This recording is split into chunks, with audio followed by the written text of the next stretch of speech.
Combien d'entre nous ont déjà été freinés par la peur de ne pas avoir de départ parfait? Abandonner une idée simplement parce qu'elle n'était pas assez bien? C'est mon cas.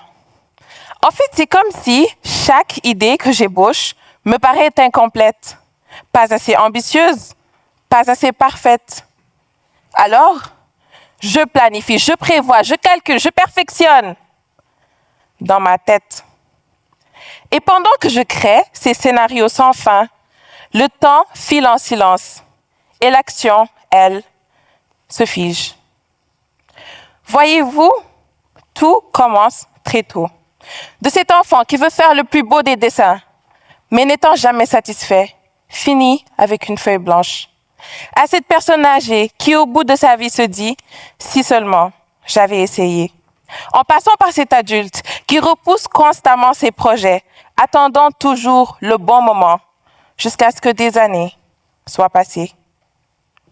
À tous les stades de la vie, cette quête de perfection, cette quête du mieux, devient notre ennemi.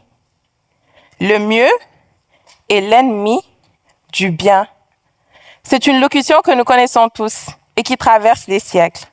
Venant initialement de Montesquieu, Voltaire l'a reprise dans son ouvrage La Bégueule en 1772. Et pourtant, elle est plus d'actualité aujourd'hui que jamais. Vous conviendrez avec moi qu'entre la recherche de l'excellence et l'obsession pour la perfection, la frontière peut être très mince.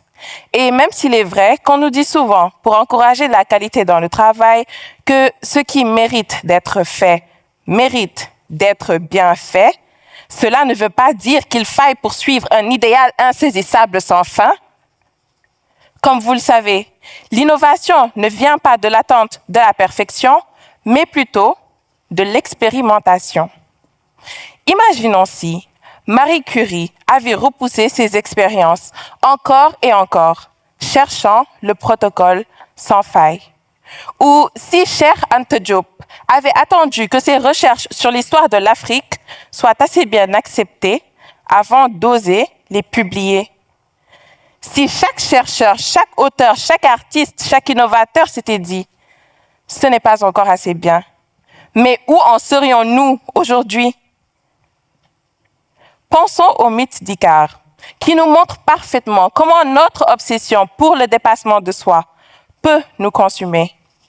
Comme Icare, attiré vers le soleil, malgré les avertissements, notre société valorise la quête incessante du mieux, du meilleur, de l'excellence sans limite, souvent au détriment de notre propre bien-être. Que ce soit dans le monde du travail, où le surmenage mène à l'épuisement professionnel, ou dans les études, dans lesquelles cette quête de perfection pousse souvent à la procrastination, ou encore sur nos chers réseaux sociaux, où l'on nous projette cette image parfaite de la vie, créant en nous une pression insoutenable. Nous nous perdons dans une poursuite irréaliste. Cette quête de perfection nous éloigne de l'essentiel, l'audace de commencer. Accepter que tout ne soit pas parfait parce qu'au final, la clarté naît dans l'action, dans le fait d'essayer, de commettre des erreurs et d'en apprendre. Alors, et si au lieu d'attendre, on commençait? Si cet enfant traçait un trait sans l'effacer? Si cet adulte entamait ses projets, bien qu'imparfaits? Et si cette personne âgée n'avait pas à se dire « si seulement », mais plutôt « bien heureusement ». Nos échecs d'aujourd'hui sont les racines de nos succès de demain. Alors, que choisissons-nous? Attendre, hésiter, perfectionner sans même commencer, encore et encore? Ou comprendre enfin que le mieux n'est pas un sommet à atteindre, mais une barrière à dépasser? Ne laissons pas cette quête de perfection transformer nos rêves d'aujourd'hui en regrets de demain, car le mieux est bel et bien l'ennemi du bien. Oh là là,